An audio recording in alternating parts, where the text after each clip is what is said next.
Hello guys, welcome to my channel Android Dev. In this video, we are going to discuss that how to migrate from Kotlin synthetic to ViewBinding. All of you might aware that Kotlin Android extension plugin has already been deprecated and we have to perform this task.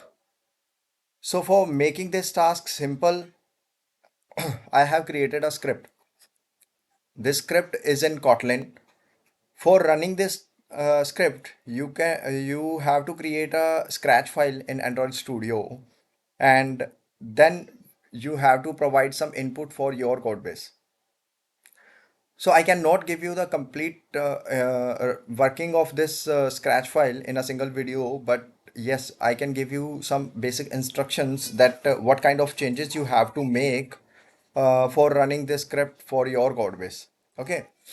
So there are only three inputs you have to give. Yeah, or basically you can say that you have to make three changes in this script for running this for your code base. First one is you have to provide the file names of all the Kotlin file names, like for example, like your activities, fragments, dialog fragments. Okay, this script does not cater the adapters, recycler view, etc. And again and the next input is the directory in which these files exists. Third one is the layout directory of your project in which the layout of these activity fragments exists.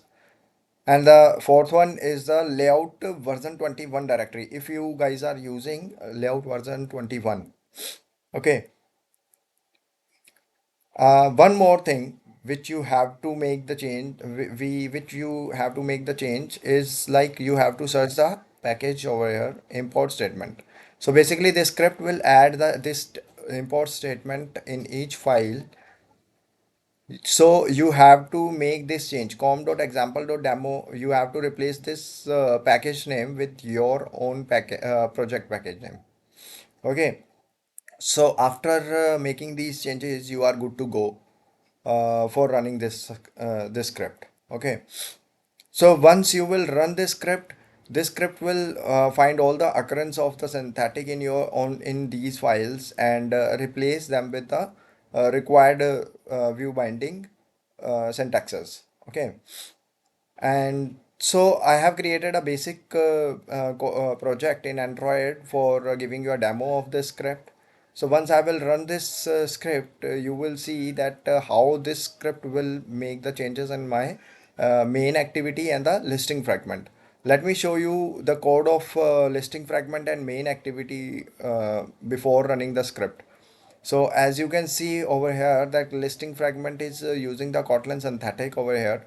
TV1, TV2 include one and image 2. So this layout fragment have a very simple layout in which TV1 is the text view, second text view TV2, the other one is the image view, and some include layouts.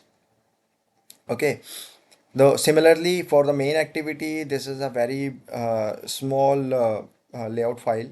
This is a TV main, a simple text view, and this fragment is also been attached. Okay, so here you can also see that synthetic is being used. Okay, so now I'm going to execute this script and let's see what will happen. Okay, so script is completed. You can check the output of the script as well. Here is the output. Okay, these are just custom outputs, custom logs which I have added in this script. Okay, so now let's see the changes this script has made in the fragment and the activity. So this script has added this binding and inflated the binding over here.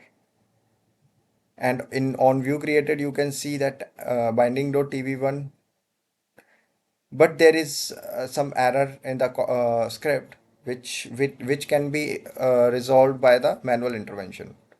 So you have to make these changes manually.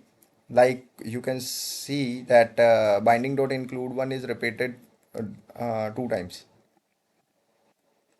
Okay, so this kind of small errors can be removed by the manual intervention. Okay, so you can see that this fragment was not implementing on destroy view, but as per the Android best practices, we should make the binding null when the destroy view function has been called, because in as per the life cycle of the fragment, on create view function will also will again get called when the on destroy view function has been called.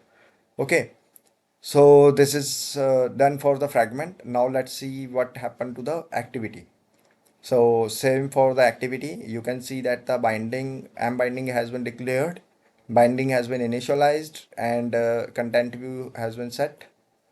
And you can see that binding dot tv main is so text view is accessed by the binding only. So this script will help you to reduce your manual work by 60 to 70%, and I will say that this script will give you the accuracy around 70 to 80%. Okay, so but rest of the things can be done by the manual intervention. Yeah. So this is done, and if you guys have any questions regarding this script or any doubt while making the changes in this script, you guys can ask your queries in the comment box. Yeah, that's it from my side, and thanks for watching this video. Stay tuned for the upcoming videos.